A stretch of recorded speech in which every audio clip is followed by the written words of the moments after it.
យៈពេល3ឆ្នាំចុងក្រោយនេះមានករណីរលាកជាង 1000 ករណីដែលបានមកពិនិត្យនិងព្យាបាលនៅក្នុងមន្ទីរពេទ្យកុមារអង្គរ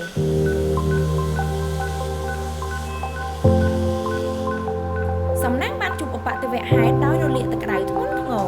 ខ្ញុំទៅលេងផ្ទះអ៊ំហ៎ចាំវាចូលឆ្នាំងវាលាកមក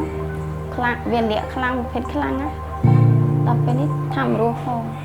អ្នកស្រីធីបានយកសំណាងទៅកាន់គ្លីនិកមួយកន្លែងក្នុងខេត្តបាត់ដំបងដោយសារតែស្ថានភាពរបស់សំណាងធ្ងន់ធ្ងរពេកទៅគ្លីនិកណែនាំឲ្យមកកាន់មន្ទីរពេទ្យកុមារអង្គរសំណាងគាត់ធ្ងន់មែនតើ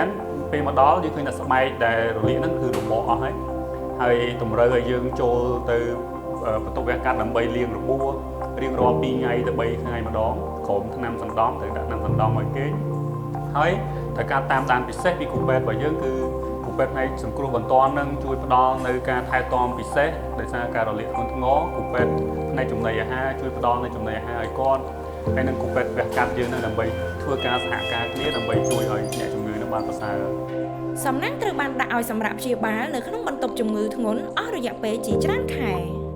ការព្យាបាលជំងឺ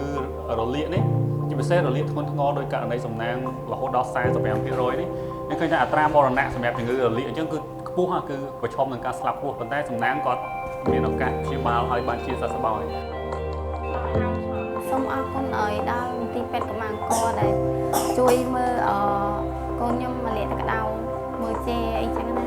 ហើយអូនខ្ញុំតាំងពីធ្ងន់មកស្រាលវិញអាចដើរកើតអីកើតការព្យាបាលជំងឺរលាកហ្នឹងគឺយើងត្រូវការចំណាយច្រើនមែនទែនហើយការចំណាយទាំងអស់នេះបើសិនមិនមានការបរិច្ចាគពីបងប្អូនទេគឺយើងមិនអាចព្យាបាលជំងឺដូចជាករណីសំណាងនេះឲ្យបានជាសះស្បើយទេអញ្ចឹងសូមអំពាវនាវដល់សប្បុរសជនទាំងឡាយជួយបរិច្ចាគមកមន្ទីរពេទ្យកុមារអង្គរដើម្បីឲ្យយើងរក្សាបន្តនៅការព្យាបាលជូនដល់អ្នកជំងឺរបស់យើងឲ្យបានល្អប្រសើរឬក៏អ្នកទាំងអស់គ្នាអាចបរិច្ចាគមកកាន់កម្មវិធីបុណ្យផ្ការបស់មន្ទីរពេទ្យកុមារអង្គរនៅថ្ងៃទី8 ខែមិថុនាឆ្នាំ2025នេះដែលយើងនឹងធ្វើនៅក្នុងវត្តរាជបូរខេត្តសៀមរាបបាទសូមអរគុណ